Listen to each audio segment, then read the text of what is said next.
Buenas tardes, ¿cómo están? ¿Todo bien? ¿Cómo les fue con lo que vimos la vez pasada, con la teoría la vez pasada? Creo que vimos NetFilter la vez pasada, ¿no? ¿Cómo les fue con NetFilter? ¿Les quedó alguna duda? ¿Tienen alguna pregunta? ¿Quieren que hagamos un ejemplito cortito de NetFilter como para una aplicación práctica? ¿Sí? Un par de ejemplitos cortitos me gustaría hacerles para que les quede, ¿no? Con el comando iptables, ¿sí? Bueno, muy bien. Imagínense ustedes que vamos a poner algo fácil. Filtro. ¿Sí? Vamos a hacer un filtro. Vamos a evitar una red que sabemos que hay muchos malos en esa red y que nos atacan, ¿sí? Que sistemáticamente intentan meterse, que nos bombardean con paquetes. Bueno, sabemos que por ahí viene el malo, entonces directamente vamos a tomar una medida de bloqueo directamente. Es decir, no, con ustedes no queremos saber nada. Entonces, ¿en qué tabla les parece que tendremos que meter una regla?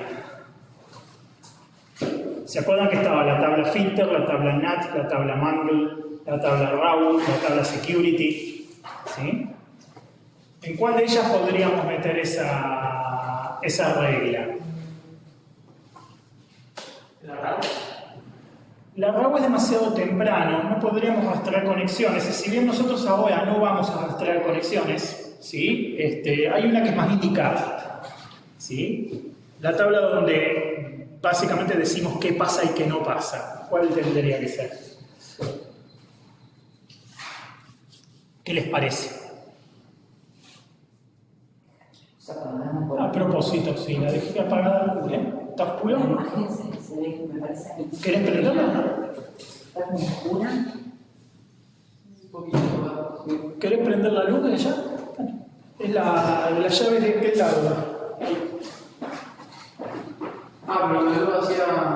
No me acuerdo, hacía algún efecto, sí, algo estaba mal con eso. Sí. ¿Qué hace? No, déjalo que se ve igual. Bueno, díganme, ¿qué tabla les parece?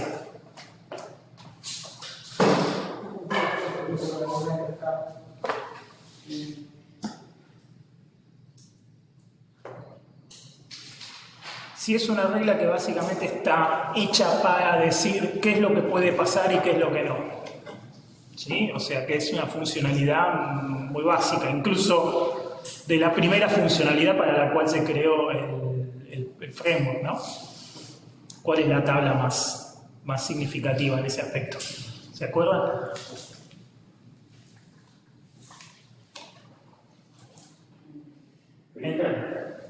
Bien, muy bien. Iba a decir, entre mangle, filter, ¿sí? Y nat. ¿Cuál va? Bueno, filter. Security no. Security es una tabla más nueva que se hizo para implementar políticas de seguridad generales, ¿sí? No necesariamente filtros. Estos son filtros.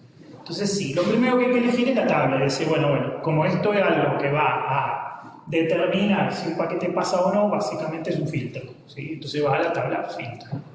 Elegimos la tabla. Ahora tenemos que elegir la cadena, ¿sí? Bueno, en la tabla filtro está la cadena input y está la cadena forward y está la cadena output. Nosotros nos estamos protegiendo de algo que viene de afuera. Ahora lo que tenemos que decir es, ¿qué queremos proteger? ¿Queremos proteger esta máquina o queremos proteger la red que está atrás de esta máquina? Porque somos encaminadores. Si lo que queremos proteger es esta máquina, entonces, ¿cuál cadena va? Input. Y si queremos proteger la red que está atrás, forward. ¿Ah? Perfecto. ¿Y si queremos proteger las dos cosas?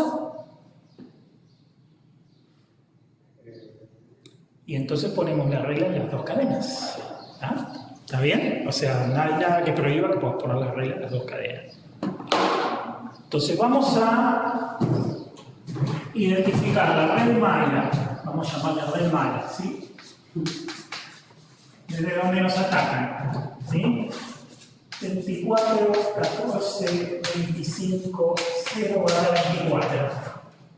34, 14, 25, 0 24. Sabemos que vienen de ahí. No sabemos qué hay ahí, de quién es eso, pero vienen de ahí. Es un ejemplo, ¿eh? elegí números al azar.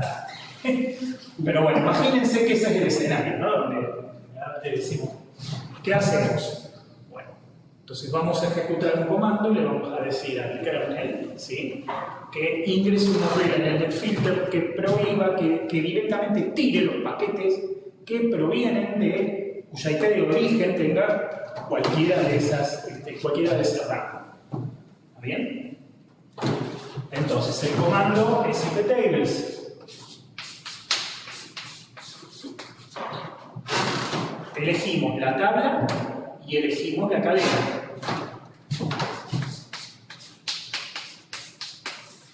Con la opción "-t" se elige la tabla.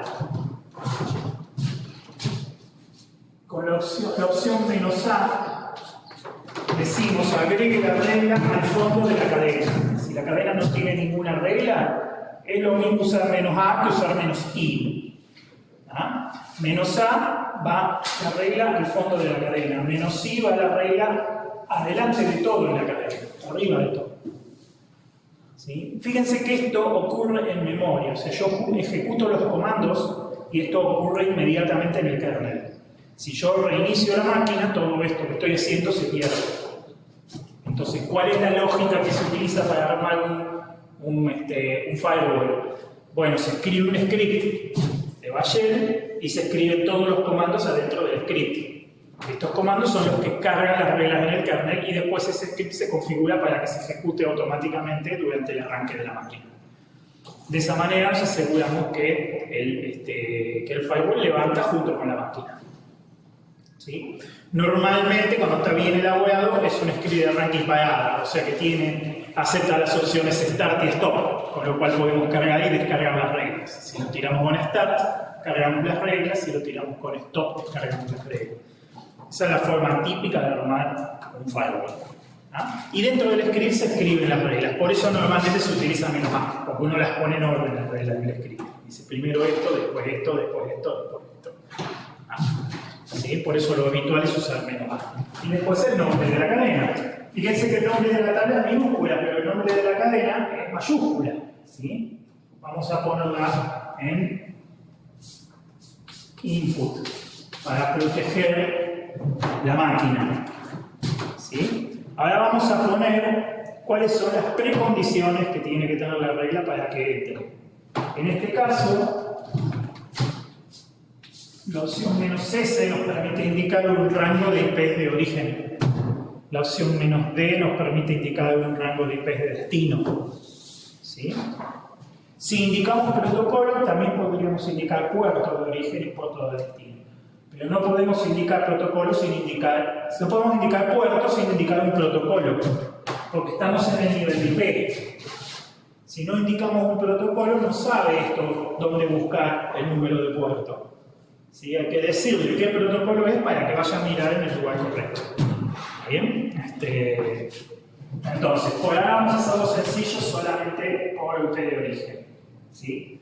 La nomenclatura de iptables toma esta nomenclatura seguida sin ningún problema. También le puedo poner barra 255, 255, 255, 0 y todo. ¿Ah? Cualquiera de las dos. Entonces acá le indicamos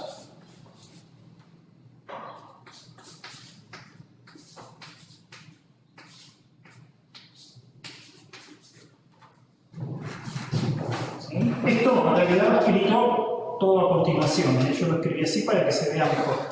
Se lee, ¿no? La cámara de esto lo así. Más o menos. "-s".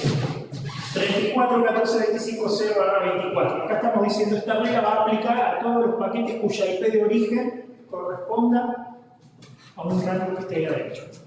¿Ah? A una IP que esté ahí adentro. ¿Sí? Y finalmente elegimos el objetivo con "-j". La J viene del jump, de saltar a, porque en realidad la J se utiliza para o saltar a otra cadena o directamente a hacer un procesamiento final, trabajar el objetivo final. En este caso,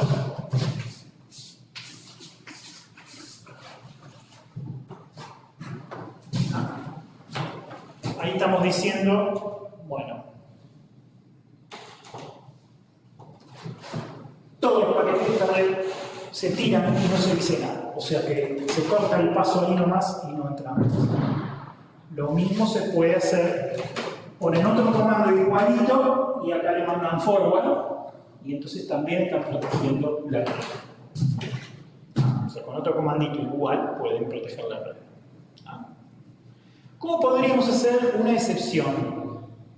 Supónganse que me llaman y me dicen, che, en 34, 14, 25, 5 hay alguien que es de los nuestros, que está trabajando y que es genuino, que no es malo. Que está en esta red, pero no es malo. Esto es muy común que pase. ¿Qué haríamos en ese caso? No es la misma. Bueno, lo mismo, pero reemplazar IP por IP. Normal, no. ¿Cómo haría yo una excepción? Puedes poner la regla antes que esa y ponerla que la acepte. Muy bien, perfecto. Esa es una forma. Simple, rápida, de hacer una excepción a esta regla. ¿Sí? ¿Está bien? Entonces yo podría agregar una regla antes que diga iptail menos tfilter menos a input menos s 34, 14, 25, 5 barra 24 menos j accept. Y la escribo arriba. ¿Por qué tiene que estar arriba? Porque si entra esta primero ya está, sonó. ¿Sí? Entonces, lo más específico arriba se puede hacer una excepción. Eso está bueno, está muy bueno, pero resulta que a lo mejor yo quiero aplicar varios filtros distintos. Ahora quiero filtrar por una cosa, después quiero filtrar por otra, después quiero filtrar por otra. Y si yo simplemente la acepto, lo estoy exceptuando de todos los otros filtros que vienen después. Entonces depende cómo esté armando yo mi política, a lo mejor eso está bien y tiene que ser así. O sea, ya está, te considero amigo y te dejo pasar y listo. O no, o podría ser que yo quiero que a esa excepción, ¿sí? ¿Está bien? Es para esta regla solamente y no para todas las que vienen después. O sea, si llega a caer por alguna otra que viene más tarde, también podría ser filtrado. En ese caso, nos conviene armar una cadena y meter la regla dentro de una cadena. Vamos a hacer eso ahora. Voy a escribir de vuelta para que se entienda.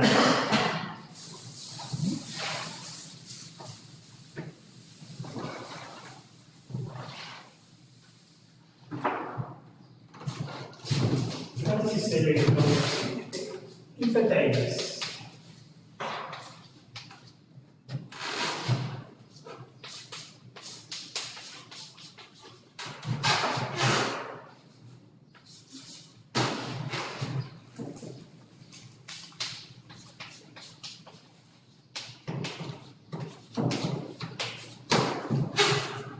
Lo que vamos a hacer ahora es una cosa un poquito más elaborada, que lo que hace es crear una cadena que se llama filtro malos.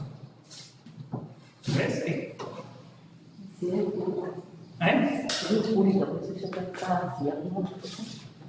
¿Qué? ¿Abrir esta ventana? Sí, no lo hice hoy por el viento, ¿viste que el viento la sacude? Sí, ahí se ve bastante. El tema es que el viento no me empieza a sacudir la ventana. Ahí está. Bueno, creamos una cadena que se llama filtro malos. ¿Sí? Y esta cadena sí la tenemos que pensar. Es la cadena que filtra los malos. Entonces, ponemos todas las excepciones arriba y abajo ponemos el drop. ¿Ah?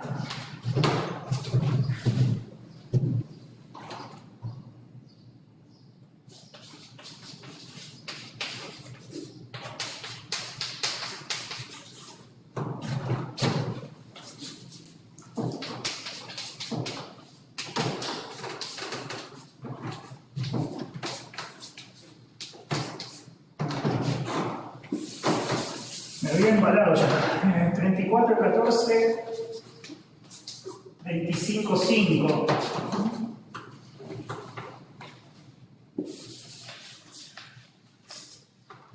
Barra 32. Creo que si no escribes nada, el iptails automáticamente toma como que barra 32. O sea que es la IP completa. Y acá, en vez de accept, le mandamos return, ¿sí? Lo cual quiere decir salir de esta cadena. pero no aceptar, sino salir de esta cadena. ¿Sí? Con lo cual va a seguir procesando lo que haya en las cadenas de arriba. ¿Ah? Así podríamos agregar alguna otra excepción y finalmente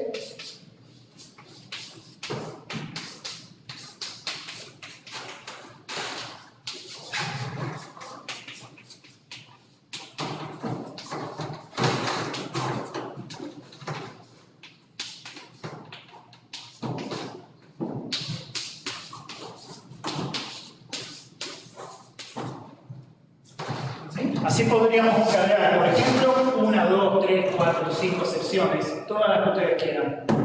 Y abajo de toda la cadena, el drop. ¿Sí? Entonces, todo esto me da la ventana. Me empezó a...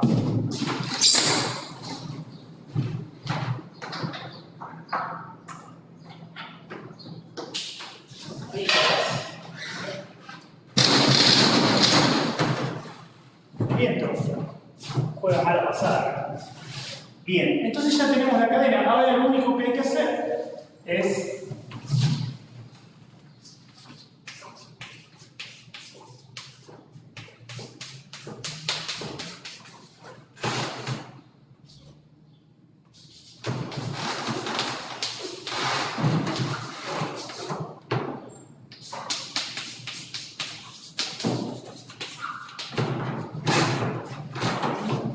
ahora lo que le decimos es que en la cadena input pases a todos los paquetes que vayan por filtro malos.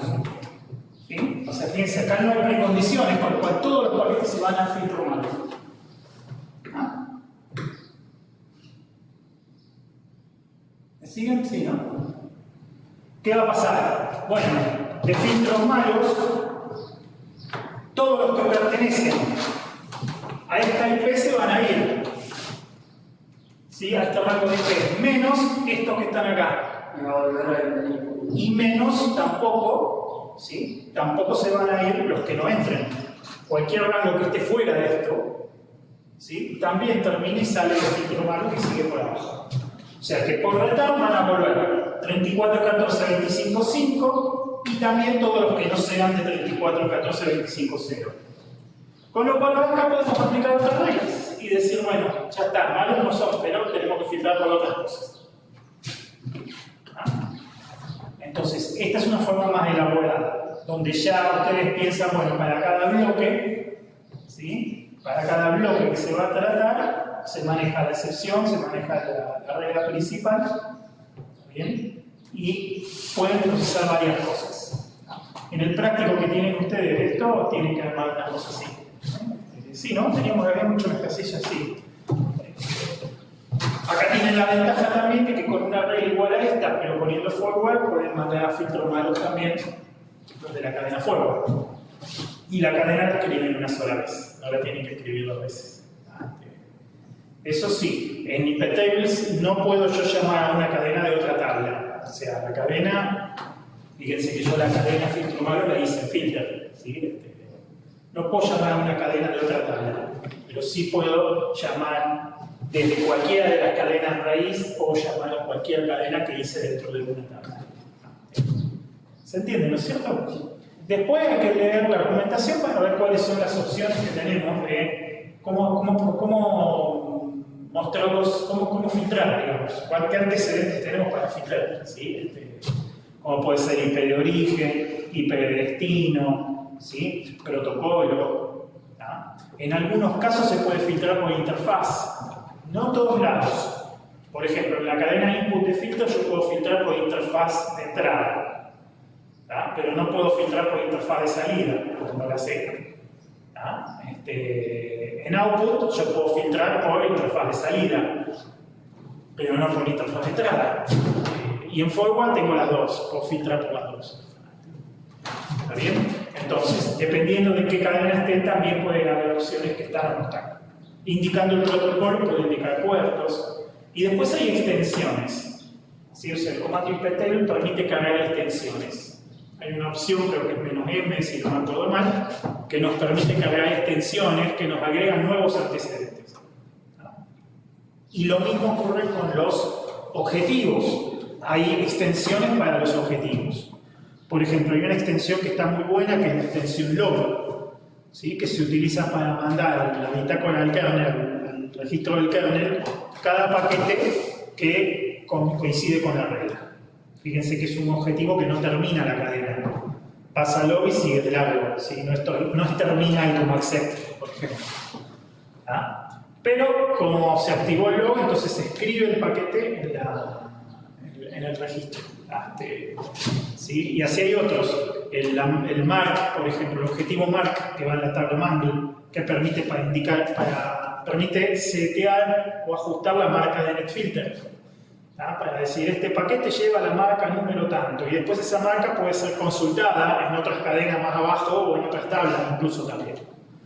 Siempre mientras el paquete está dentro de la máquina. Si se va de la máquina ya no. ¿Está bien? Bueno, ¿se hace una idea? Así se hace. Uno escribe todos estos comandos en un script. ¿Está bien? Y después ejecuta o ajusta ese script para que se ejecute automáticamente al arrancar la máquina.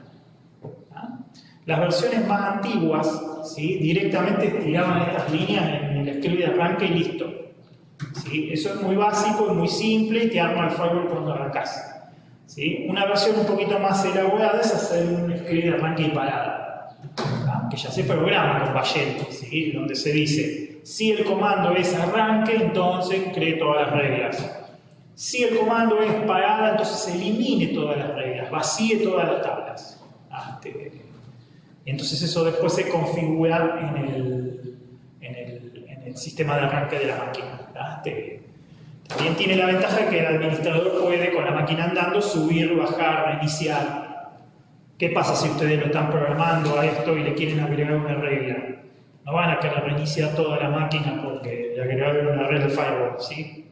Si fuera Windows, capaz que lo tendrían que hacer, pero acá no. ¿Sí? No necesitan ustedes reiniciar toda la máquina.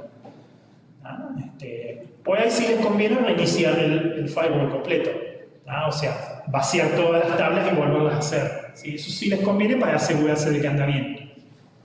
Porque si ustedes las agregan a mano y se quedan tranquilos, después el día que reinician la máquina, que podría pasar mucho tiempo, después se dan cuenta que el arranque anda mal y ya no se acuerdan ni lo que hicieron y es un dolor de cabeza.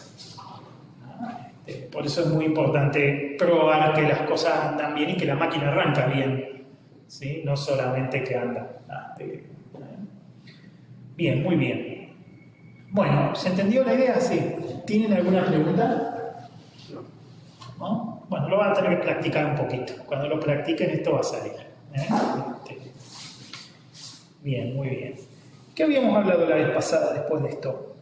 Me había quedado con la idea de que no les había dado un ejemplo. Acá les anoté cosas avanzadas que se pueden hacer con IPTable, con módulos, con extensiones. Reglas que se habilitan en determinados horarios, por ejemplo. O sea, hay una extensión que a uno le permite indicar, bueno, si la hora está entre tal y tal, actívate. ¿Sí? O sea que podemos filtrar paquetes en función de la hora. Es decir, bueno, tal servicio se corta después de las 6. Se bloquea y no se deja circular más. Otra, reglas por ancho de banda o velocidad de ocurrencia. Hay reglas que permiten contar cuántas veces se dispara la regla y en función de eso hacer un cálculo estimativo de velocidad, que puede ser trasladado a ancho de banda, por ejemplo. ¿Está bien? Entonces podríamos filtrar por ancho de banda, es decir, bueno, si esta regla si están pasando demasiados paquetes que cumplen con esta regla, los vamos a filtrar. Es una cosa muy interesante también. Reglas por marca, bueno, les decía, podemos marcar un paquete y después mirar a ver si tiene esa marca o no tiene esa marca. ¿Sí? Estas reglas son lindas porque permiten no solamente hacer comparaciones por igualdad, sino que permite aprovechar los bits. ¿Sí? Tiene 32 bits la marca, entonces uno con una máscara puede decir, bueno, si tales bits están puestos, haga tal cosa, y si tales bits no están puestos, haga tal otra. ¿Sí? Muy interesante eso, para uso muy avanzado, ¿no? Balanceo y administración de múltiples vínculos de salida.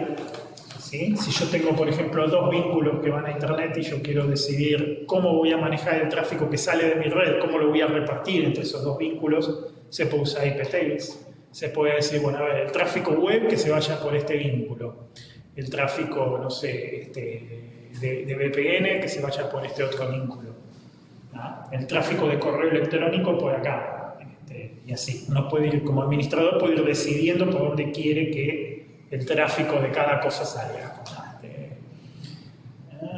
Y reglas por estado de conexión también, o sea, las reglas del contract permiten, por ejemplo, decir, bueno, si esta conexión está iniciada, una regla muy común, es prohibir todo paquete que entra a la red si no pertenece a una conexión iniciada.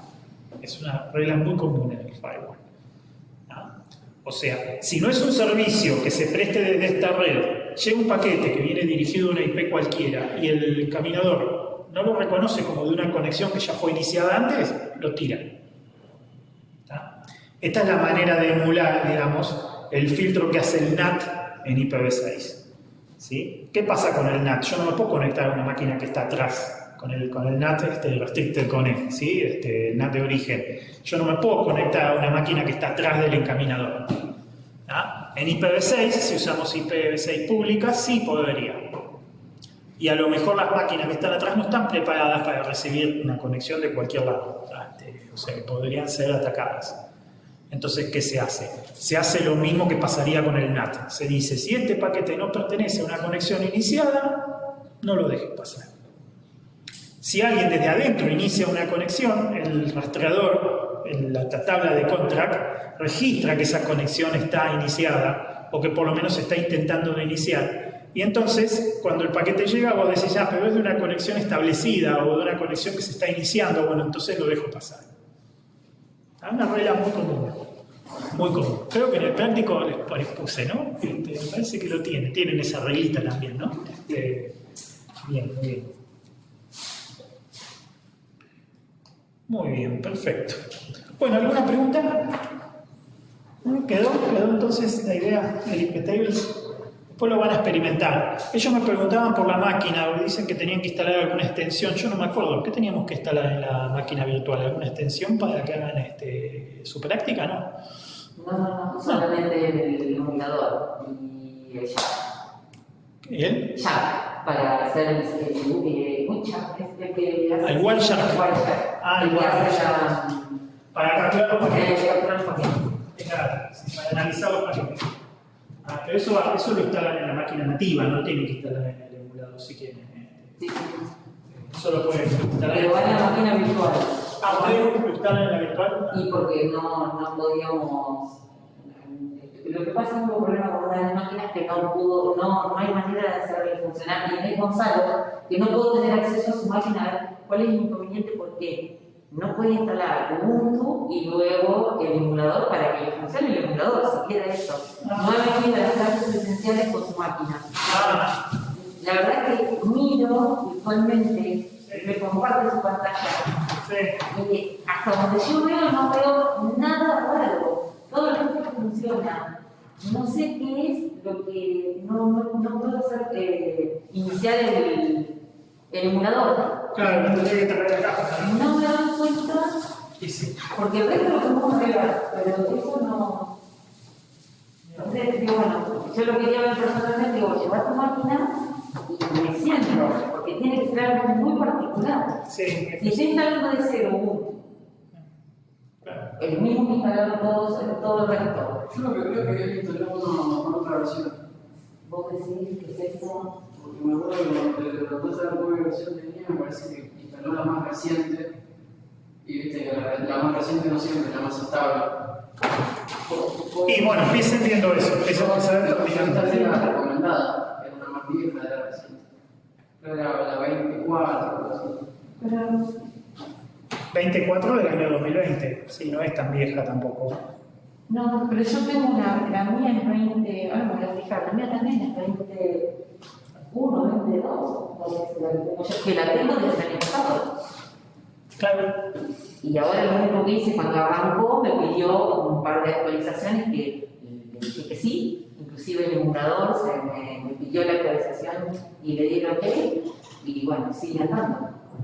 Y el resto que funciona, por eso venía a ver su máquina. Claro. pero no ha venido. No hay ninguna de las cosas presenciales. ¿Dónde andará? Lo llevar a la máquina que podamos rastrear. Claro. O se la ajustaba. Mira, para. Bueno, espero que venga y la traiga entonces.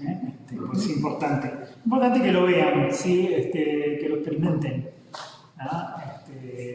O sea, primero que lo piensen, siempre en este orden. Primero lo piensan en su cabeza, primero lo entienden cómo funciona. Si ustedes, yo les escribo las reglas en el pizarrón y ustedes entienden cómo funciona lo que yo les puse, después lo van y lo prueban en la máquina. Ese es el camino correcto. No mandarse a experimentar directamente con la máquina, porque si experimentan con la máquina terminan aprendiendo a la máquina, no al concepto de atrás. ¿Sí? O sea, terminan entendiendo la máquina, pero no lo que pasa atrás. ¿Bien? Lo mismo pasa con los protocolos. Los protocolos hay que entenderlos en papel primero y después se experimentan en la máquina.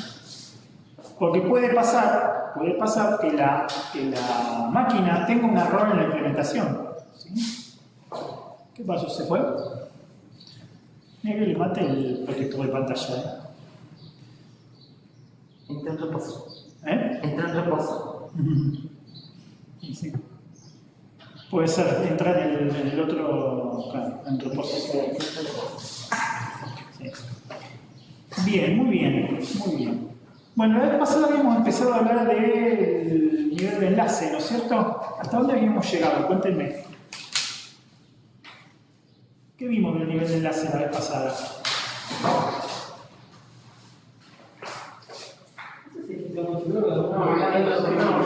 Una introducción Porque estuvimos hasta el último casi con el tema de la tabla y cadena. Perfecto, sí, está bien. Es muy probable que les haya dicho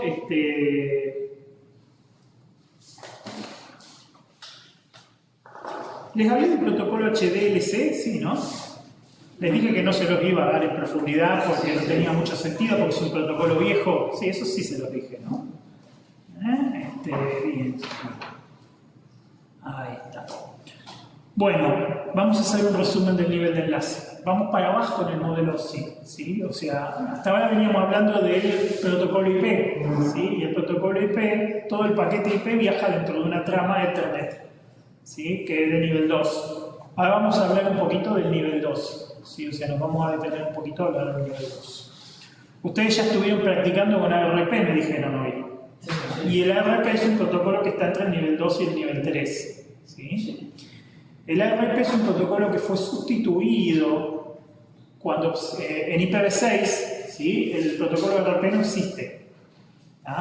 Y fue reemplazado por una, o sea, la misma funcionalidad que hace el protocolo de ARP en IPv6 la hace unos paquetes que están dentro del protocolo ICMP, el mismo que el ping, ¿sí? Que ya hablamos de él.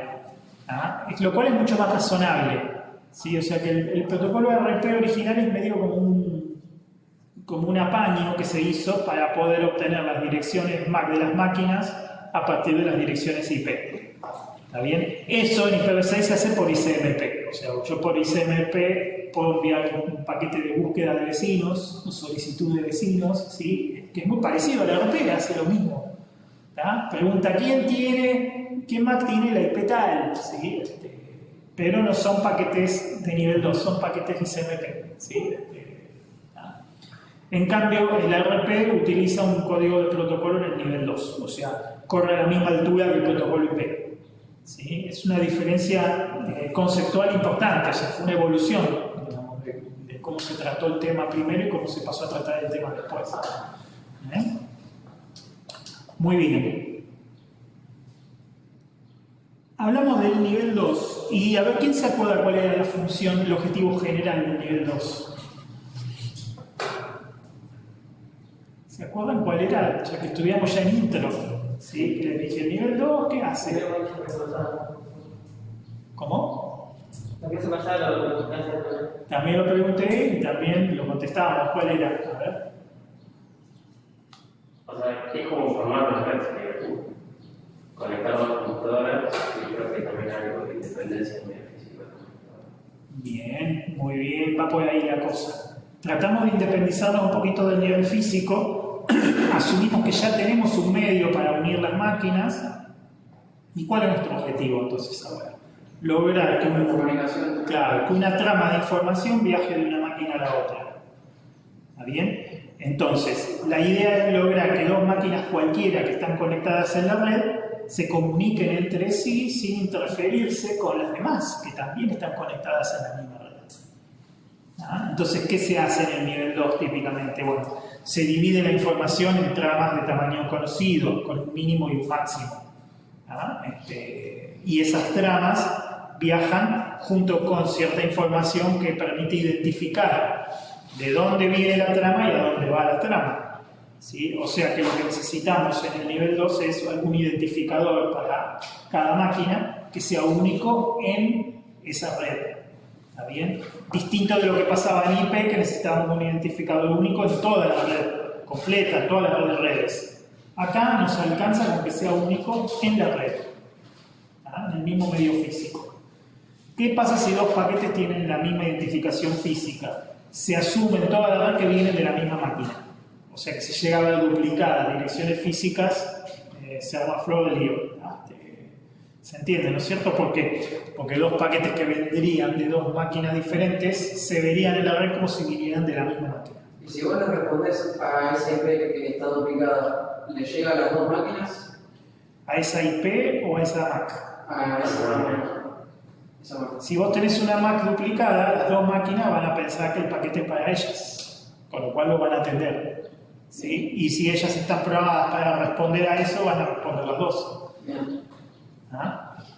Sí, es así. Muy bien.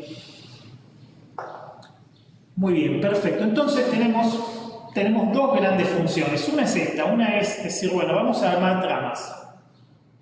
¿Sí? Para evitar que una de las terminales monopolice el canal. ¿Sí? Si yo no limito el tamaño, una se podría poner a transmitir y quedarse transmitiendo para siempre. Cosa que en general no es posible porque hay limitaciones en el medio físico. Por ejemplo, los relojes se salen de sincronía. Si son, hablamos la vez pasada de los relojes y dijimos, bueno, son bastante exactos y ya no se utilizan técnicas asincrónicas, ¿no? La mayoría de las técnicas que se usan hoy son todas sincrónicas. Entonces, no podría transmitir un paquete infinitamente largo porque el reloj eventualmente del receptor se va a salir de sincronía con el emisor. Entonces, por eso es muy importante que se delimite la trama, que se diga, bueno, tenemos un mínimo y un máximo. ¿Sí? El mínimo se pone para evitar ruido en el cable. Una trama demasiado cortita, ¿sí? Puede generar ruido en el cable. ¿Sí? Y una trama demasiado larga puede perder sincronía y además, como les decía, se busca evitar que una terminal monopolice el canal. ¿Sí? Entonces, por eso hay un tamaño mínimo y un tamaño máximo. Entonces, en el modelo OSI se divide el nivel de enlace en dos subniveles, vamos a decir. El que se llama el control del enlace lógico, que es el que hace este trabajo que decíamos recién. O sea, determina la trama, busca identificar cada máquina dentro de la red, ¿sí? Y provee mecanismos para, digamos, garantizar distintas calidades para la comunicación de esos tramas. Por ejemplo, podría haber confirmación, podría haber orientación a la conexión, podría haber control de flujo en el nivel 2. ¿Sí? Eso es lo que hacía el protocolo HDLC que les decía recién. O sea, provee esas cosas que nosotros ya estudiamos que hoy se proveen en el nivel 4 y no en este nivel. ¿Sí? ¿Por qué se dejó de proveer en este nivel y se pasó a proveer en el otro? Porque convenía más. Porque venimos heredando de redes que estaban orientadas a circuitos, hacían conmutación de circuitos que vienen de la telefonía. La telefonía, para que se hagan una idea, hace 100 años atrás, ¿sí? ¿Qué hacía la operadora de teléfono? Unía cables, ¿sí? O sea, unía un teléfono con otro teléfono con un cable, ¿sí? O sea que lo que conmuta es circuitos. Conmuta un circuito, establece un circuito para hacer una comunicación. ¿Sí? O sea, viene de ahí, toda la idea viene de ahí. Pero cuando hablamos de tramas, de transmisión de tramas digitales, pasó a convenir más conmutar las tramas, no conmutar los circuitos. O sea, ya no tiene sentido que estemos uniendo circuitos, ¿sí? Sino directamente conmutar la trama, decir, ¿y esta trama dónde va? Para allá, listo, lo mandamos para allá. Que es lo que se hace hoy. O sea, este cambio conceptual es lo que hizo que se movieran las cosas, pero que históricamente haya mucho peso en el nivel 2. ¿Sí? Redes como X25, por ejemplo, tienen mucho peso en el nivel 2. Protocolo HDLC tiene mucho peso en el nivel 2. Tiene control de flujo, tiene confirmación, ¿tá? Muchas cosas que hoy no se hacen en el nivel 2. Pero eso es lo que hacía el 802.2, ¿sí? El IEEE 802.2 define un protocolo, un nivel de acceso, un control de enlace lógico bastante rico, ¿sí? Que después se dejó de usar cuando se definió Ethernet en el 802.3 y se dijo, bueno, no, esto es fácil. Muy poquitas cosas, ¿sí? No hay control de flujo, no hay confirmación, ¿sí? Lo que sí hay es control de errores. ¿Sí? Hay un control de error fuerte si la trama tiene falla, o sea, si fue recibida con falla, se descarta. No hay pedido de retransmisión, eso no se hace en el nivel 2.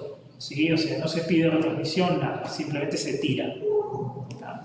Después los protocolos de arriba le echarán de menos, dirán, ¿por qué no está esta trama que no llegó nunca? Y la pedirán, los protocolos de más arriba decidirán qué hacer con eso. ¿Se entiende, no es cierto? Bien, muy bien. Y después la otra parte que define el modelo OSI para el nivel 2 es el que se llama el control de acceso al medio, que es el protocolo que se utiliza para evitar que las máquinas se interfieran entre sí al estar utilizando todas el mismo medio físico. ¿Sí? O sea, lo que se busca ahí es evitar que dos máquinas, por ejemplo, transmitan al mismo tiempo por un medio half duplex. ¿Sí? Que haría que se interfiera el medio y ya no se pierda la comunicación. ¿Me siguen, no es cierto? El control de acceso al medio es el otro subnivel. Bueno, en el control de enlace lógico, las funciones específicas, ¿sí? Las funciones específicas del nivel, o sea, que concretamente ¿qué hace? En general, ya dijimos, permitir que una trama, que un paquete viaje de una máquina a la otra, ¿sí? Como si estuvieran ellas dos solas, ¿sí? Sin interferirse con las demás. Esa es la función general. ¿Cuáles son las funciones específicas? Bueno, provisión de enmarcado y delimitación de bloques. Provisión de enmarcado y delimitación. ¿Qué quiere decir eso? Tenemos que tener un mecanismo para identificar dónde empieza un bloque y dónde termina un bloque. Que quede bien claro este mecanismo. Hay varias técnicas, hoy vamos a ver qué técnicas hay para hacer eso. Cómo se delimita una trama. ¿Está bien? Proveer control de errores fuerte, ¿sí? Es otro objetivo de este nivel. Por ejemplo, Ethernet usa una CRC de 32 bits, manda los 4 bytes del CRC al fondo del paquete. Proveer confiabilidad, orientación a la conexión, ordenamiento y control de flujo, todo eso opcional. Es otra función específica que puede estar o no estar. Características, independencia del medio físico. Buscamos que el protocolo se mantenga lo más parecido posible independientemente de por qué medio físico estamos transmitiendo. ¿Sí? En Ethernet, en 802.3, se define la dirección MAC, el código MAC, ¿sí? O el código de acceso al medio, ¿está bien? Y después ese código MAC se utiliza en un montón de medios. Se utiliza en Ethernet, se utiliza en Wi-Fi, se utiliza en WiMAX, se utiliza en Bluetooth, ¿sí? Un montón de protocolos con distintos medios físicos utilizan el mismo concepto, ¿no? El código MAC o la dirección MAC. De esa manera, no importa si vamos por cable o por aire, ¿sí? Ya las tramas viajan por nivel 2. ¿Sí? Esa es la idea.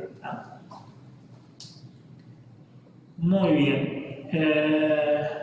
Soportar transmisión física síncrona y asíncrona, esto los más activos. ¿Sí? O sea, un buen protocolo de nivel 2 debería poder soportar las dos. Hoy en día no existen prácticamente tecnologías asíncronas, ¿sí? Todo es sincrónico. Tendrían que ser eficientes, ¿sí? Esto es importante. Si tenemos mala eficiencia en un nivel tan bajo, eso se nota muchísimo en los niveles más altos. Si aprovechamos Por ejemplo, las técnicas asíncronas aprovechan el ancho de banda a la mitad. ¿Sí? La técnica síncrona que transmite información de sincronización con cada bit, como una codificación Manchester, por ejemplo, ¿sí? Aprovecha la mitad del ancho de banda. Eso no es eficiente, por lejos. Se entiende, ¿no es cierto? O sea, que se busca eficiencia. Que sean implementables en el hardware, ¿ah? O sea, que se pueda hacer un circuito que sea algo muy cercano a la electrónica, que sea fácil de hacer, que no necesites una computadora para programarlo. Eso no significa que si la tenés no lo puedas hacer, pero la idea es que sea implementable en hardware, que sea una cosa sencilla, ¿sí?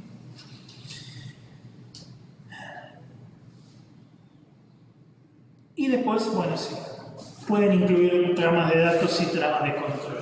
¿Sí? O sea, hay algunas circunstancias en las cuales uno puede transmitir tramas de control. Eso en Ethernet, por ejemplo, hay unos poquitos casos. Muy bien. Vamos a hablar de las técnicas de delimitación de bloques. ¿Sí? Hoy dije que les iba a dar técnicas de delimitación de bloques. La cosa es muy sencilla, ¿sí? Tenemos que encontrar una manera de que el equipo receptor sepa dónde empieza un bloque y dónde termina un bloque de manera segura. ¿Está bien? Entonces tenemos que utilizar de alguna forma, alguna discernibilidad, algún discernible de algún tipo para determinar dónde empieza un bloque y dónde termina un bloque. Y muy importante, que ese discernible no esté entre los datos, porque si no se va a confundir. ¿Ah?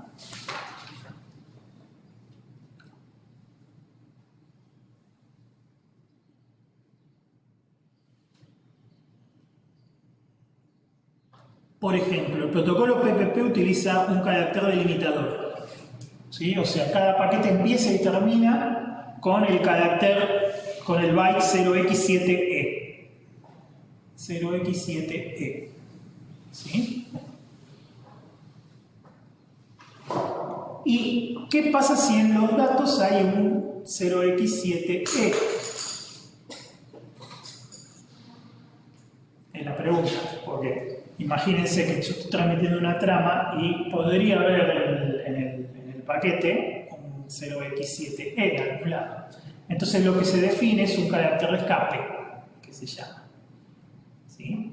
Que es el carácter 0x7d. ¿Está bien? 0x7d.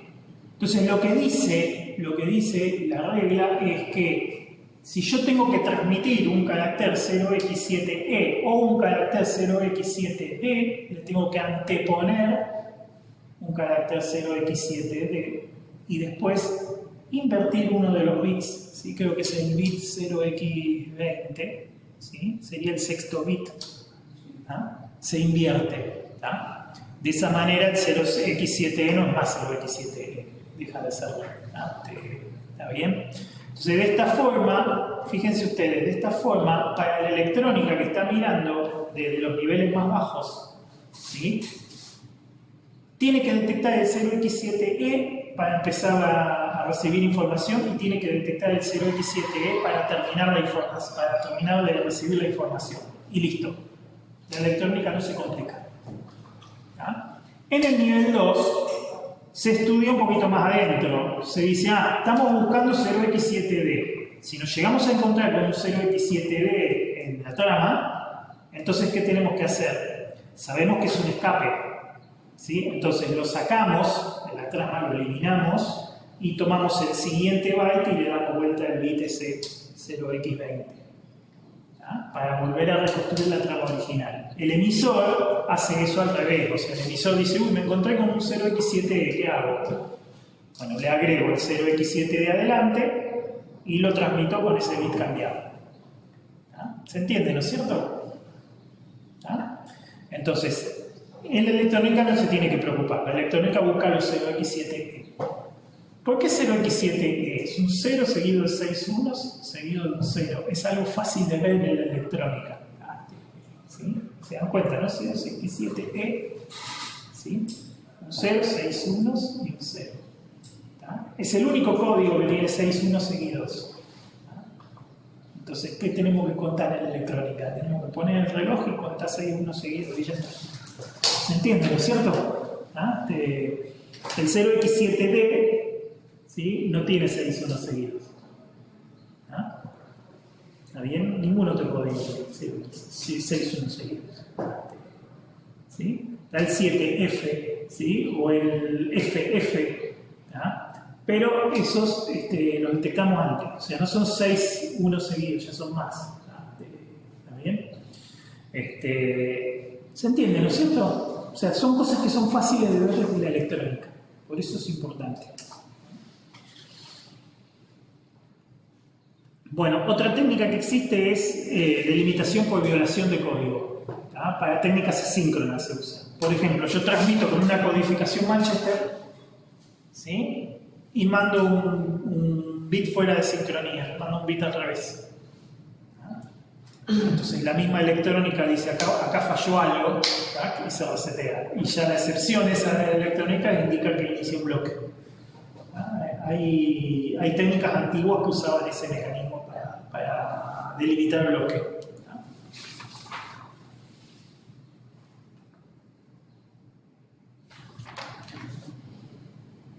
Bien. Y otra técnica que hay, bueno, carácter de inicio de trama, carácter de fin de trama. ¿Está bien? Pero que, digamos, no se utiliza. Hay información dentro de la trama para saber su longitud, entonces no necesitamos escapar los caracteres de adentro. ¿Ah? No hace falta escaparlos, ¿por qué? Porque sabemos la longitud. O sea, sabemos que acá inicia la trama, después sabemos la longitud, ¿está bien? Y por lo tanto podemos saber dónde termina. Y nos aseguramos que termina bien porque encontramos el carácter de fin de trama ahí. ¿Ah? ¿Está bien? Ethernet, por ejemplo, no utiliza eso. Ethernet utiliza un preámbulo, que es una serie de unos y ceros, que básicamente se usa para que los relojes se pongan en sincronía. Después utiliza un byte para indicar, acá empieza el paquete, y después está el paquete. ¿Sí? Y obligatoriamente, después de transmitir un paquete, tiene que haber un silencio, que todos tienen que respetar. ¿Sí? Entonces, ¿dónde termina el paquete? Cuando aparece el silencio. De esa es la forma en que en Ethernet, fíjense que lo han simplificado. ¿Sí? Dicen, bueno, a ver, preámbulo, 1, 0, 1, 0, 1, 0, 1, 0, 1, 0. ¿Sí? Son 6, 7 bytes con unos y ceros. ¿Sí? ¿Ah? ¿Está bien? 7 bytes, no sé si era AA o 5, 5, ¿no? ¿Sí? Así, 7 bytes así. El octavo byte tiene otro bit cambiado, ¿bien? Para indicar acá empieza el paquete y después arranca el paquete. ¿Y dónde termina? En el silencio. ¿Y qué tiene que hacer la electrónica? Toma los últimos 4 bytes recibidos y los usa como CRC y verifica la CRC, ¿sí? Del paquete entero. ¿Ah? También le tiene que dar 0. Si la CRC le da 0, entonces el paquete está bien. Si no, y ese es control de error. ¿Está bien? Sigue, ¿no? Sí. Entonces dijiste que este último no utiliza el carácter de escape. No, esta no lo utiliza ningún tipo de carácter de escape. El protocolo PPP lo usa. ¿Sí? Si alguno todavía se conecta a internet por ADSL, ¿sí? Eso utiliza PPP y ese protocolo utiliza escape.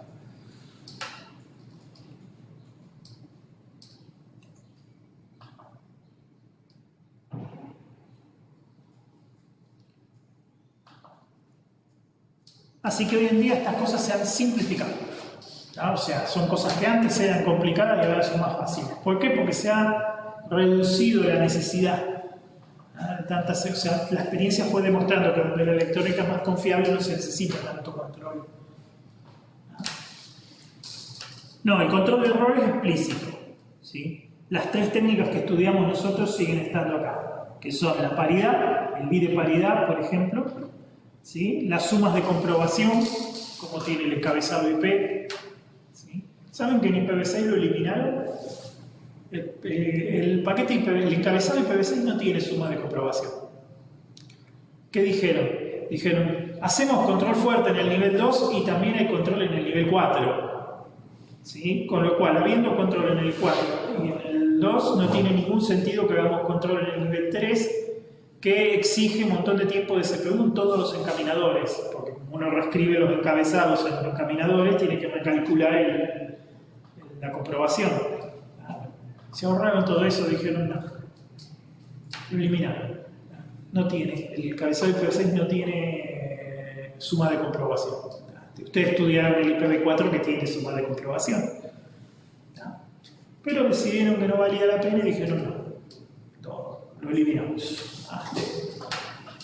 Y la otra son las redundancias cíclicas. ¿Sí? Las más fuertes son estas últimas. Las redundancias cíclicas son las más fuertes de todas. No tienen, digamos, no tienen la fuerza de un algoritmo criptográfico, ¿sí? Pero, digamos, cualquier cosa accidental seguro la previene. Es extremadamente difícil que una CRC dé bien y que los datos estén mal. ¿Bien? Es muy, muy difícil. No tanto así una suma de comprobación que se puede incluso adulterar. Una suma de comprobación es relativamente fácil de adulterar para que dé bien. ¿Sí? En cambio, una CRC es más difícil de adulterar. Es más difícil cambiar los datos de forma tal que la CRC dé igual. ¿Sí? Mucho más difícil que en una suma de comprobación. Muy bien. Dijimos que en el nivel 2 ya hoy no se utiliza la solicitud de retransmisión. Pero podría ser, o sea, el protocolo HDLC lo hacía. ¿Sí? Tenía un mecanismo de solicitud de retransmisión si algo llegó mal o si o algo no llega.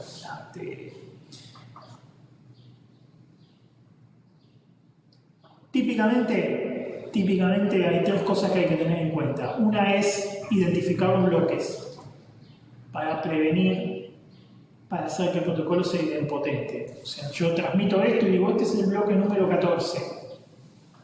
¿Está bien? A vos te llegó, pero vos no me confirmaste que llegó. Y yo me quedé con la idea de que a lo mejor no te llegó, entonces te lo transmito de vuelta. Toma, acá va el bloque número 14. ¿Sí?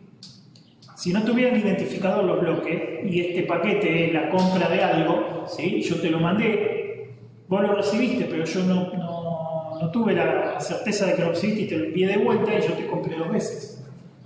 ¿Ah? ¿Se entiende, no es cierto? O sea, para vos yo compré 2 veces, yo compré una sola vez.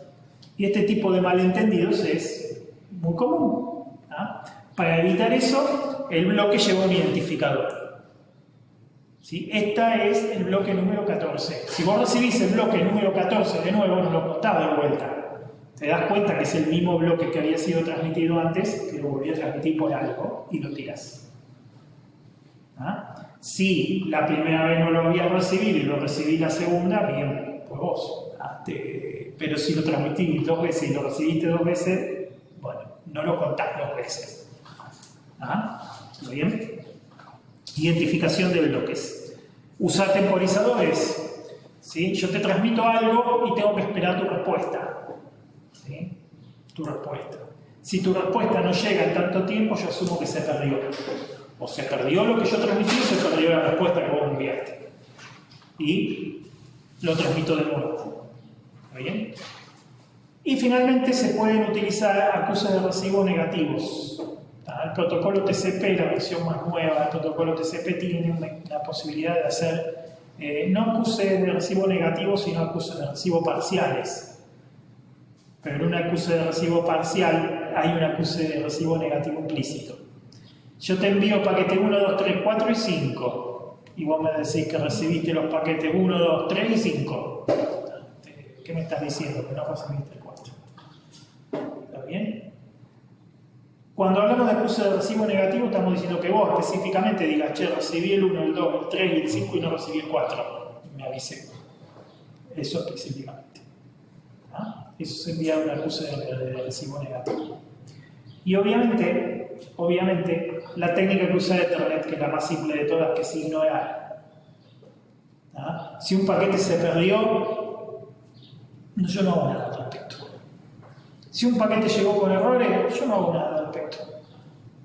Yo lo transmití, él lo recibió, lo detectó con un error y lo tiró. No informa nada arriba, nada. ¿Sí? ¿Tiene sentido esto? ¿Qué les parece a ustedes?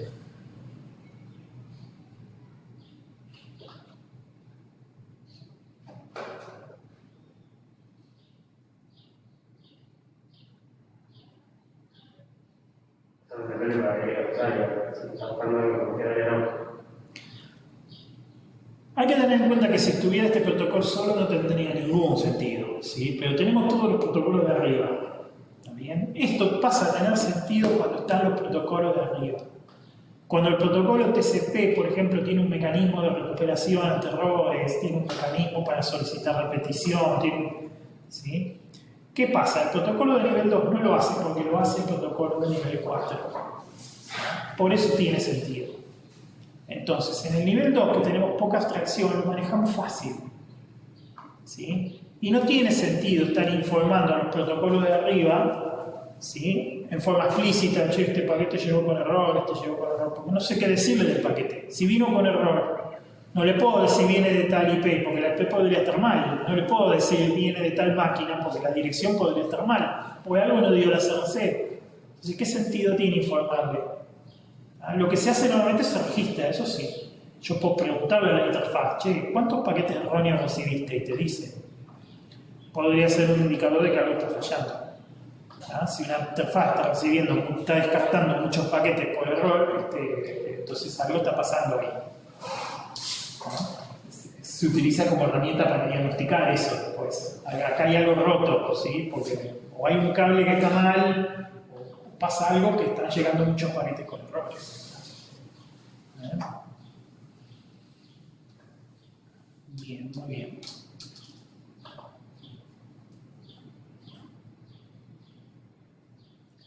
Y vamos a hablar también, muy por arriba, que después lo van a estudiar en Comunicación 2, vamos a hablar un poquito de las técnicas de control de flujo. ¿Sí? ¿Cómo se controla el flujo? ¿Sí?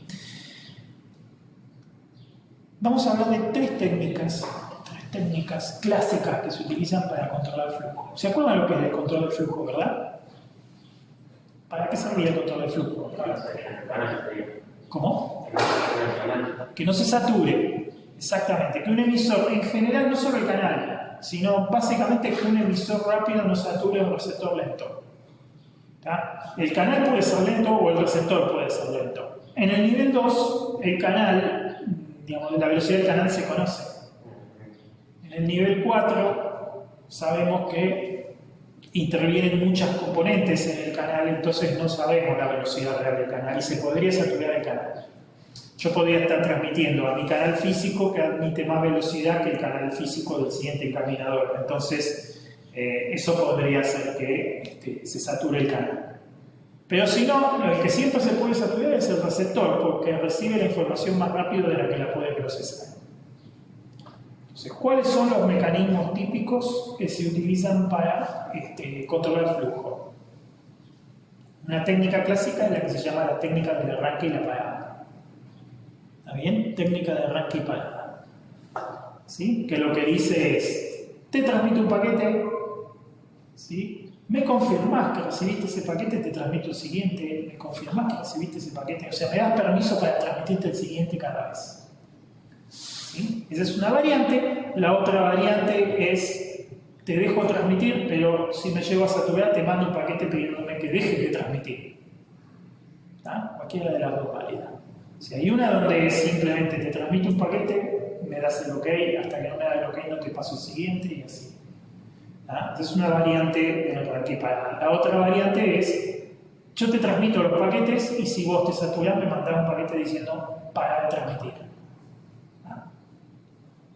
¿Sí? El para de transmitir puede ser para de transmitir hasta que te mande otro diciendo seguí, o para de transmitir por tanto tiempo.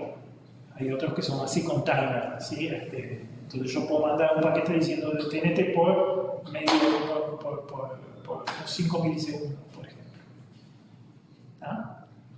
¿Está bien? Si lo analizamos,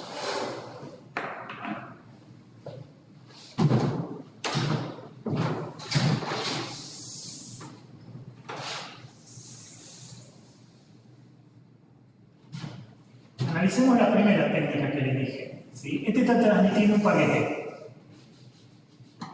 ¿Sí? Y este transmite una confirmación. ¿Sí? Esto es dato y confirmación. Este es emisor y este es receptor.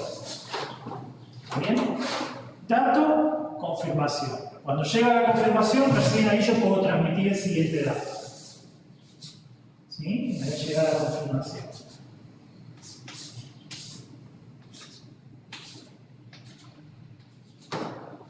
¿Sí? Fíjense que hay pérdida acá, ¿sí? Hay una ineficiencia. ¿De dónde viene esa ineficiencia?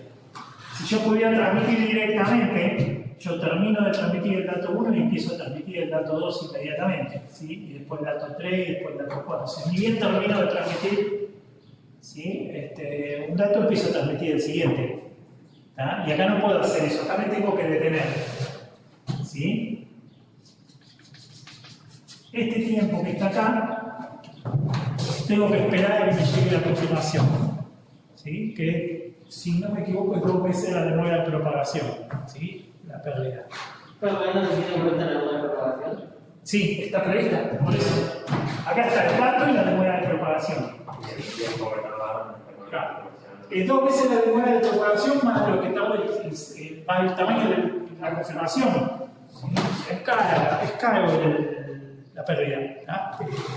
¿Sí? Entonces, para cada paquete, eso. ¿Ah? Una mejora de este mecanismo es lo que se llama el sistema de ventana fija. El sistema de ventana fija dice, bueno, lo mismo, pero en vez de confirmarme los paquetes uno por uno, confirmármelos cada tanto. Por ejemplo, confirmación cada 5 paquetes. ¿Sí? Emisor. Entonces, transmito. ¿Sí? ¿Está bien? El canal está continuamente utilizado. ¿Sí? Cuando llegamos al quinto,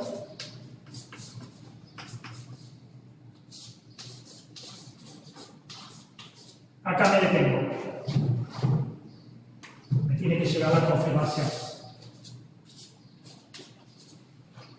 Me llega la confirmación 1.5, entonces empiezo a transmitir de 6, de 7, de 8, de 9, de 10, P. Me llega la confirmación de 10, transmito. ¿Ah? Y si no llega la confirmación, por tanto 5 paquetes otra vez. Y si no llega la confirmación, hay que tomarme. Acordate que esto es control de flujo, no es retransmisión. ¿Está bien? O sea, ahí entramos en el otro campo. ¿Sí? Está bien, sí. Es importante eso. ¿Qué hacemos si no llega la confirmación? ¿Ah? ¿Qué consideramos confirmado y qué no consideramos confirmado? ¿Está bien? Bien. En un sistema full duplex podemos implementar lo que se llama una ventana deslizante también. ¿Sí? La ventana deslizante pide la confirmación de todos los paquetes en paralelo con la transmisión. ¿Está bien? Como es en full duplex, yo puedo confirmar mientras estoy recibiendo el paquete 2, yo puedo emitir la confirmación del paquete 1. ¿Está?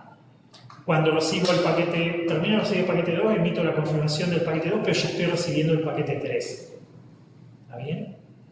Entonces, el emisor tiene el registro de que puede transmitir desde el último paquete confirmado tanto más para adelante.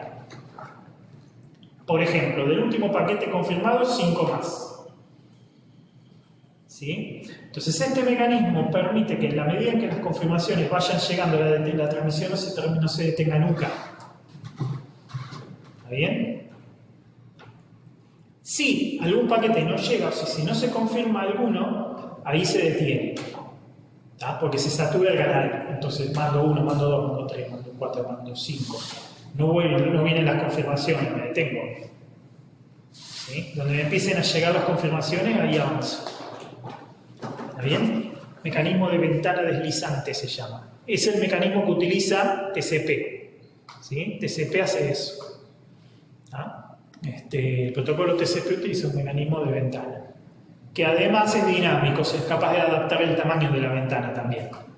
O sea, si yo sé que voy lento, achico la ventana. ¿Ah? ¿Está bien? Para que me transmitan menos cantidad. Si voy rápido, pues pedir ventanas más grandes. O si hay mucha latencia en el canal, también se pide ventanas más grandes. ¿Ah? ¿Se entiende, no es cierto? Bueno, eso lo van a estudiar el año que viene. ¿Ah? Bien, ¿alguna pregunta?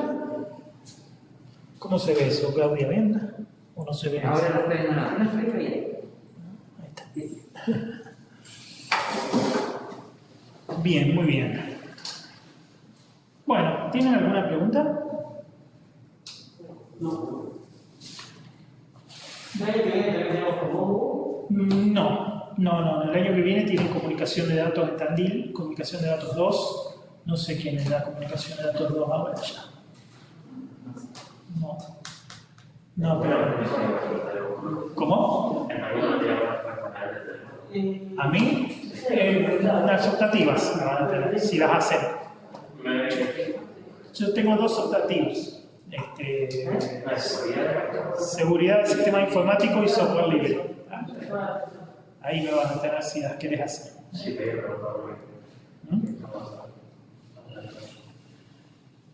introducción a la programación en la materia de acá, no los datos.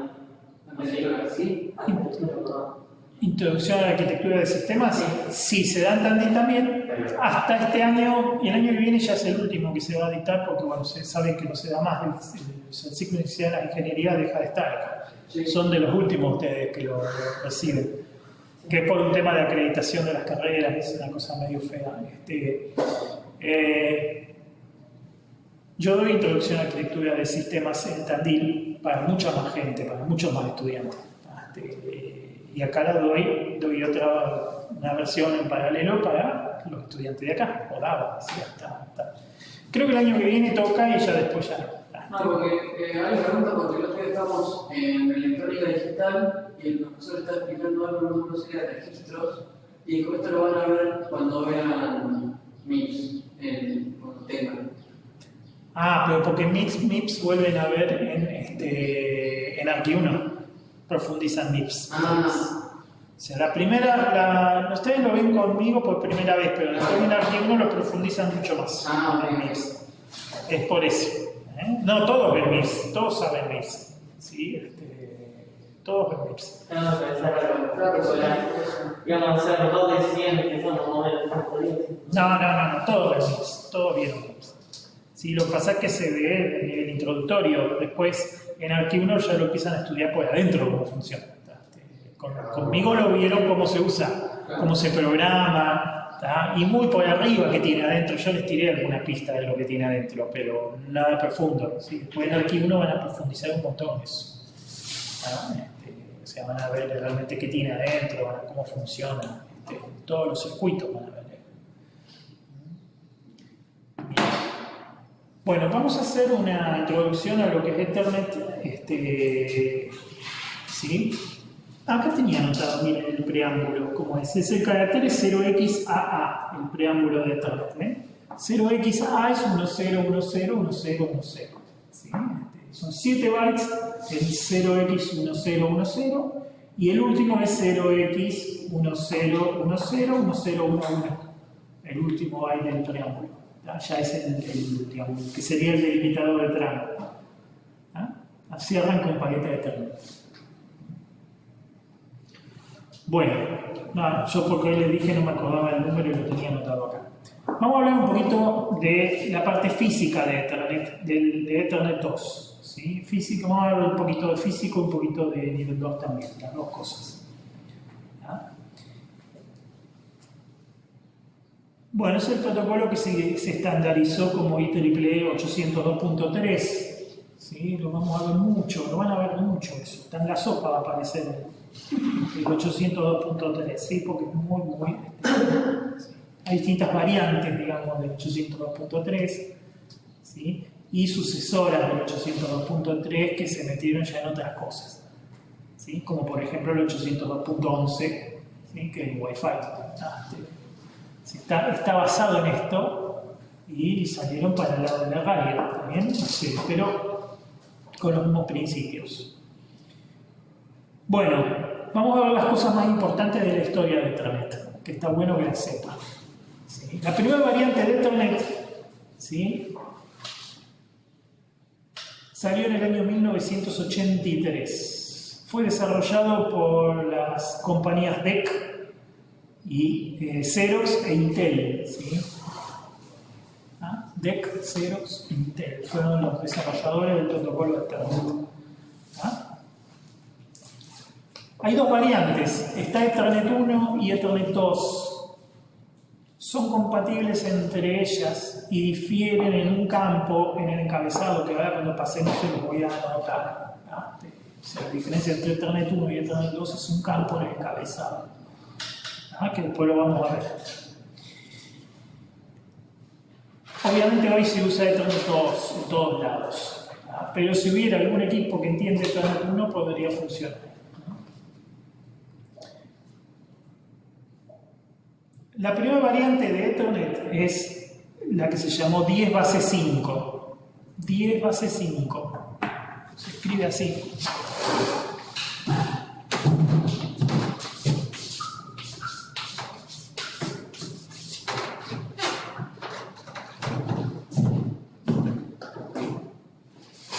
Si lo leen, lo van a encontrar escrito de esa forma. 10 base 5.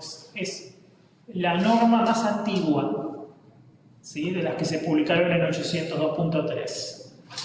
¿Ah? Año 1983. El 10 quiere decir 10 megabits. Es la velocidad a la que se transmite la información. Base quiere decir que se transmite la señal sin modular por el cable. O sea, se transmite la señal base. No hay modulación.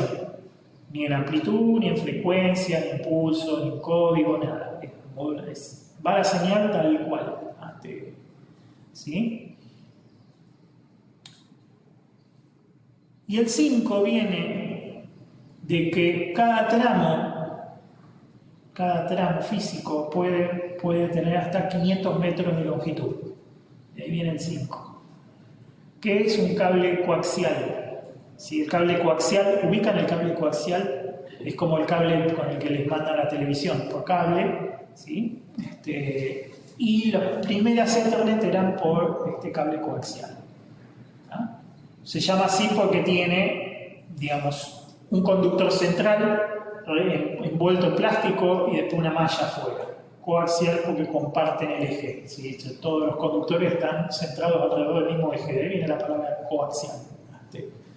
¿Sí? Entonces en el medio van los datos, después hay un aislador y después una malla. ¿Sí? Es un cable que resiste muy bien las frecuencias altas. O sea, es un cable que se puede utilizar para transmitir señales de frecuencias muy altas. ¿Ah? Usaba unas fichitas en las puntas que tenían eran mecánicas y se enganchaban, como clips enganchaban. ¿Está bien? Y en cada máquina se instalaba una T.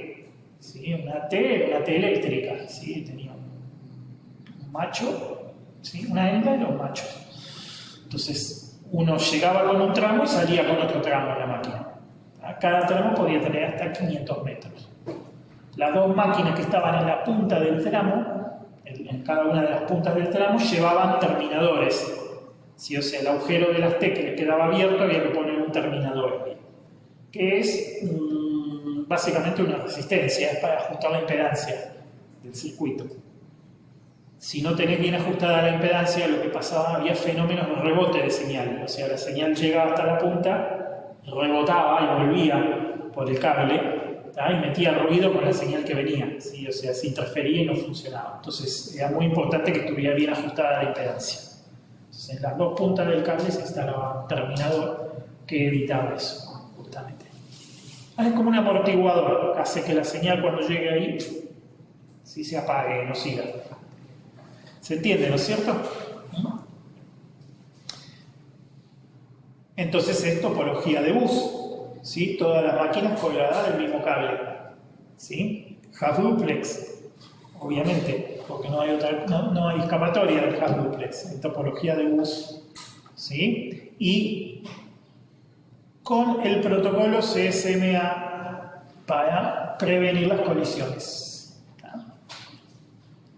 ¿Se acuerdan del protocolo CSMA? Se los conté en intro. ¿Sí? Carrier Sense Multiple Access. ¿Sí? Protocolo de acceso múltiple por detección de portadora.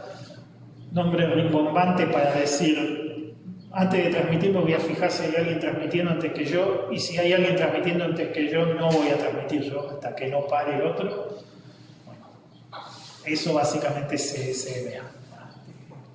Y el CD, Collision Detect, es un mecanismo que si yo detecto que dos colisionaron, transmito una señal de refuerzo, de colisión por el cable avisando que hubo una colisión. ¿Sí? Se transmite una señal que se reconoce fácilmente y que hace que todos dejen de transmitir. ¿Está bien? ¿Por qué puede pasar? Si ninguno va a empezar a transmitir mientras otro ya está transmitiendo, ¿por qué va a pasar que dos se vayan a chocar? Bueno, eso pasa porque no es instantáneo. ¿Sí? Si yo empiezo a transmitir acá, las cargas eléctricas viajan a un poco menos que la velocidad de la luz. Hay una pequeña ventana de tiempo donde las cargas están viajando, que si yo quiero transmitir y voy a mirar el cable, me veo con que no hay nadie transmitiendo. En realidad ya estaba transmitiendo, pero yo no lo recibí todavía. Y empiezo a transmitir también y la colisión es inevitable. ¿Ah? Por eso es que si el que detecta la colisión es una máquina que está en el medio, transmite un refuerzo avisando que se colisiona. ¿Ah? Eso hace que todos inmediatamente dejen de transmitir, esperan un cierto tiempo al azar y empiezan de vuelta, previo a ver que no haya nadie transmitiendo. ¿Ah? Tiene que ser un tiempo al azar para evitar que vuelvan otra vez a chocar, y otra vez, y otra vez, y otra vez, ¿no? ¿Se entiende, no es cierto? Ah. Se utiliza un mecanismo de back-off exponencial, ¿sí? O sea, si yo voy a transmitir y no puedo porque está ocupado, espero un tiempo. Intento otra vez, está ocupado, espero un tiempo. Voy a intentar otra vez, ¿sí? Y ese tiempo que voy esperando es cada vez mayor. ¿Tá? Porque se supone que si cada vez que voy a transmitir hay alguien transmitiendo porque está hay ¿cómo se llama? Mucho flujo, está muy congestionado acá. Está usándolo muchas máquinas están queriendo transmitir todas a la vez. Entonces los tiempos de espera se aumentan para bajar la cantidad de colisión. ¿Sí? ¿Se entiende, no es cierto? Sí. Muy bien. En el año 1985 sale la norma 802.3a, que propone el 10 base 2. Más barato, porque el cable coaxial es caro, las placas de red con los sensores, con los receptores de cable coaxial son caras. Las T, los reductores de impedancia, todo eso es todo caro.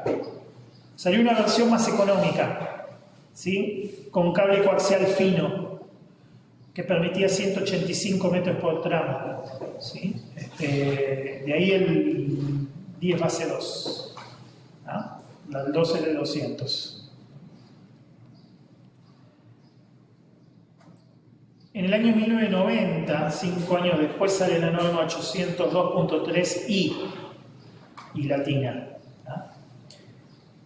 Que hace una revolución, cambia toda la tecnología del Ethernet a una nueva versión, ¿sí? Es el 10 base T. Cambian de cable, dicen no más coaxial, pasamos a cable de par tensado sin malla, ¿sí? Cable UTP, Unfielded Twisted Pair, par trenzado sin malla. ¿Qué son cables? Es un cable grueso que tiene adentro 4 pares de cablecitos que cada par va enroscado sobre sí mismo. Eso es lo que se usa ahora también. Es lo que se usaba, exactamente. El cable UTP es. ¿Cómo se llama el cable, perdón? Cable UTP. Par trenzado sin malla. UTP. O Unfielded Twisted Pair. La fichita transparente, la RJ45, también viene de esta norma.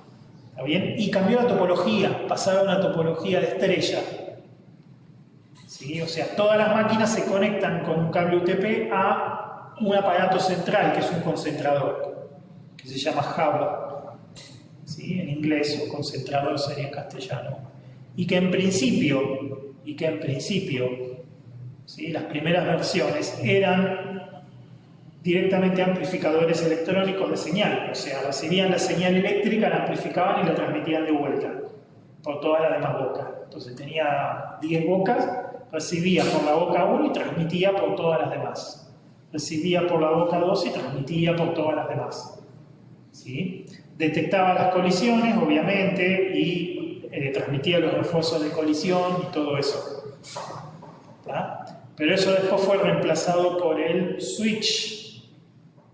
O sea, el hub, que es una mera amplificación electrónica, fue reemplazada por un switch. Y el switch es una pequeña computadora que ya entiende el nivel 2. ¿Ah? Entonces es capaz de recibir un paquete, almacenarlo en su memoria y después transmitirlo por la boca que le convenga transmitirlo. Así que eso también fue un cambio muy grande. ¿Sí? El cable UTP tiene tramos de hasta 150 metros. ¿Sí?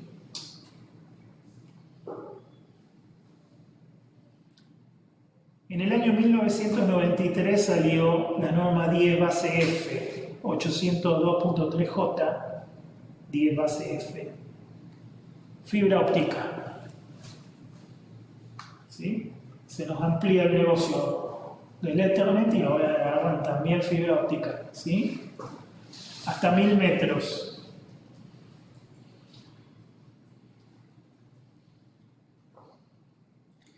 En el año 1995 sale la norma 100 base, ¿sí? Salieron varias variantes, salió la 100 base TX, 100 base T4, 100 base T2 y 100 base FX, ¿sí? Que incorporan algo muy importante, que es la autonegociación de velocidad. O sea, la norma nueva, si vos te enchufás, te conectabas con un equipo viejo que transmitía 10, te podías conectar. ¿Ah? ¿Está bien? Y si no, a 100. En el año 1997, habiendo ya switches por todos lados, ¿sí? La norma 802.3X propone Ethernet Full Duplex, cosa que hasta ahora no había.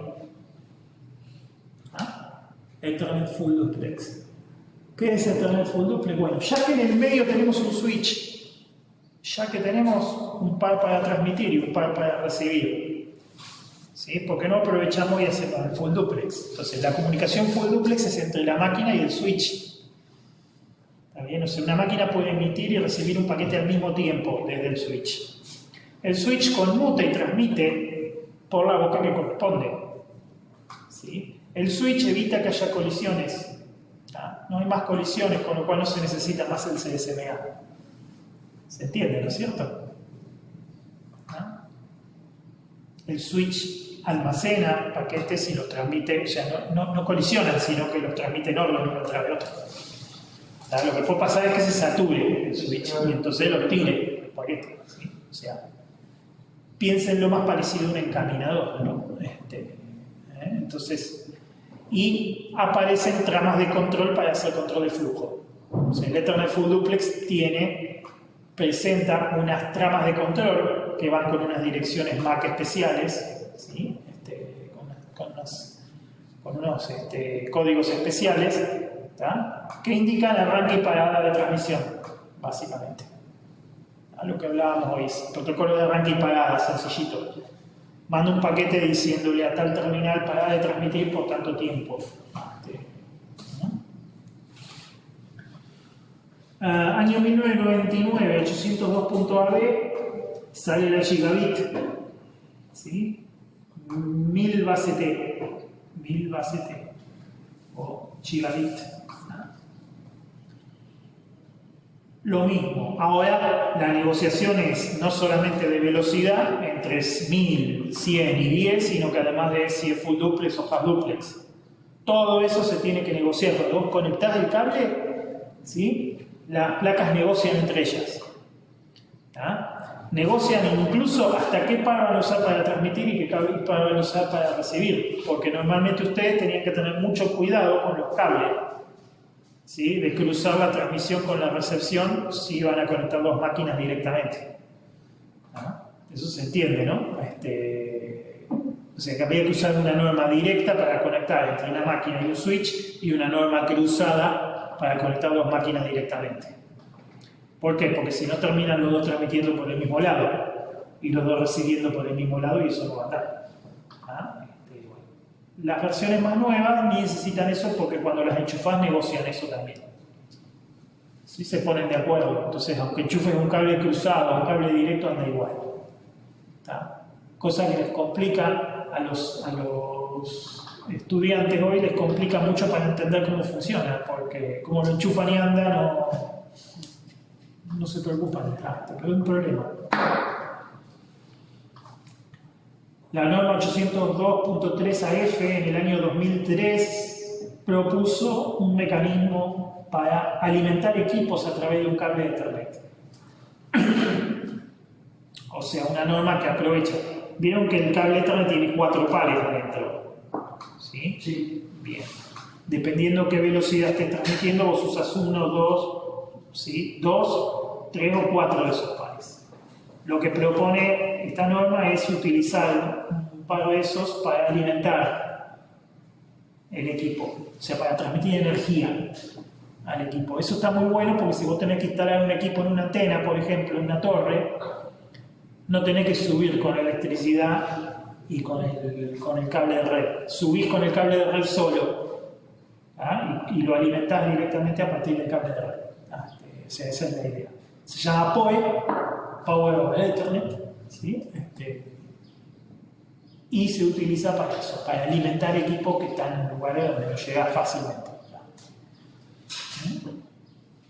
Y finalmente, en el año 2006 salió la norma 10 GT, ¿sí? 10 GB, ¿sí? 802.3 AN, ¿sí? Ya maneja Ethernet de 10 GB, que hoy se consigue, pero es carísimo eso. O sea, lo que más se propagó por todos lados es la de gigabit. Hay de 10 GB, pero es cara. Bien, muy bien. Estamos en horario, ¿no? Sí. Bien, entonces lo dejamos ahí. La próxima vamos a hablar, creo que ya va a ser la última clase, o la anteúltima por ahí. Vamos a ver algo de Wi-Fi también. Sí, nos quedan 2 clases. Piensen que tenemos 2 clases teóricas más. En la próxima vamos a hablar de algo que es muy importante, que es VLAN. ¿Sí? Vamos a terminar con este tema de Ethernet y vamos a hablar del concepto de VLAN. El concepto de VLAN es muy, muy importante que se lo lleven. Así que lo vamos a ver la clase que viene. Y la última clase vamos a ver algo de Wi-Fi y de redes celulares. ¿Sí? Para que se lleve, aunque sea una ruptura. ¿Cómo? Es un último acá. VLAN. ¿Cuándo es el parcial, Claudia? ¿Qué día es? El 11. El 11. El jueves, esta semana que viene, el otro jueves. Alguna preguntita de VLAN puede ir en el parcial, pero teórica, no práctica. No hacen práctica de VLAN, no he hecho esa pregunta. Puede ir pregunta teórica. Estamos preguntadas en el salón del miércoles ese, también no. Pregunta no, vamos a hacer el parcial va a ser presencial. Jueves 11, presencial acá a las 10 de la mañana, con el horario de la práctica. ¿Hay algún inconveniente con ese horario? No. Bueno, vamos a ver. Va a ser acá. Bueno, no, porque ya está.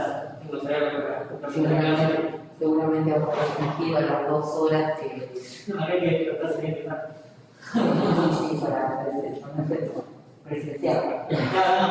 Me parece bien que Hay que ponerse presencial. Sí, pero claro que va a ser el día jueves que estamos firmando. Sí. Ya lo autorizamos. Muy bien, listo chicos, no les quito más tiempo. La próxima entonces vamos a ver algo de VLAN y terminamos de ver esto de todo. Gracias chicos, nos vemos la semana que viene. Mañana.